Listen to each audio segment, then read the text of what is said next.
Hello, and welcome back to another episode of Spirit of Creating. And today I want to talk about the idea that we can't really create beyond our beliefs. And what I mean by that is whether we think we hold certain beliefs, what we really hold to be true could be running in the background on a subconscious level, and we're not really aware of it. So if you have a desire to create and you find you're not engaging with that, it could very well be that you're holding some deep-seated beliefs that are impinging on your creativity. And they could be varied. They could be, I'm not really that creative. I'm not disciplined enough to sit down to paint. I haven't got the time. I don't think I've got the skill set really. I'm embarrassed about the level of work I'm creating and the look of it.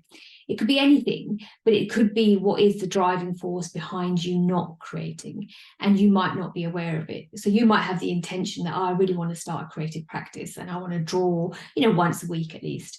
And you find you're not really meeting that objective. And then you're kind of mean to yourself because you're not really meeting that objective. But it's not the idea that you want to draw that's driving your actions.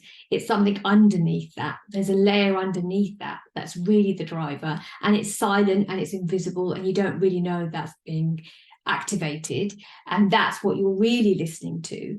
And it could be a very dated belief from when you were young. It could be a belief from more recent times, but you've taken it on as a bit of a skin and you're wearing it and you're not really aware that you're being driven by it.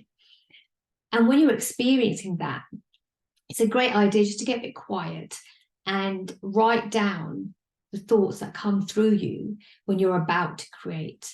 And it's really interesting if you can have a little bit of a gap between your thinking and watching it, you'll notice what thoughts come up, the things you're telling yourself, and you'll be surprised at what will come up. It won't be what you think will come up. It'll be things like, wow, I'm really mean to myself about these things, or I'm really judgmental before I even start.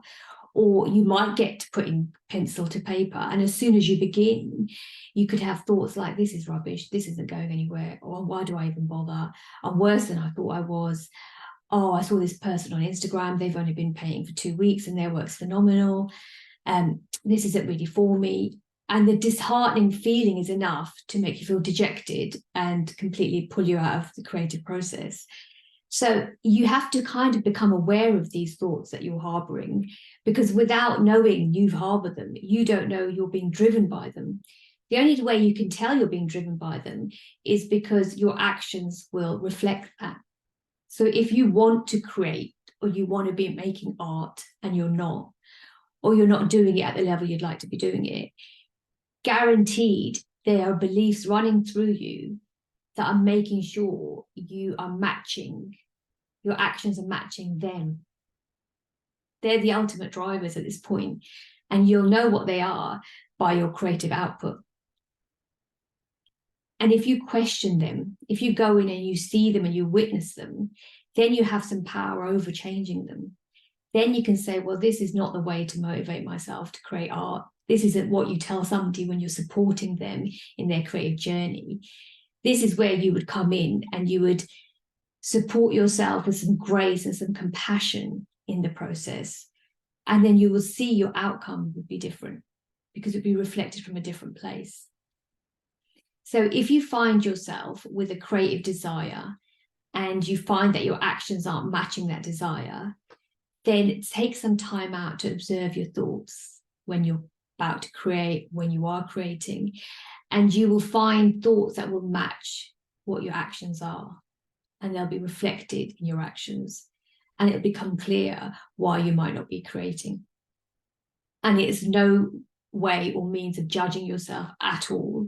This is just about becoming aware and being kinder to yourself, because then you know it's not because you don't want to create art. It's not because you're not good enough to create art.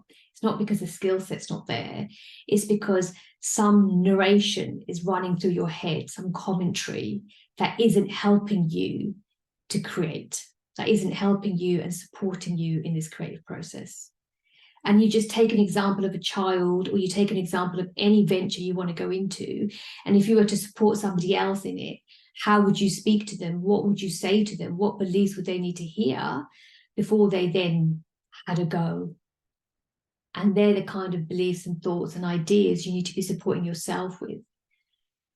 So take some time out, observe your thinking, and then guide yourself in a much more kind and compassionate way with some grace, and then see how that's reflected in your creative outcomes.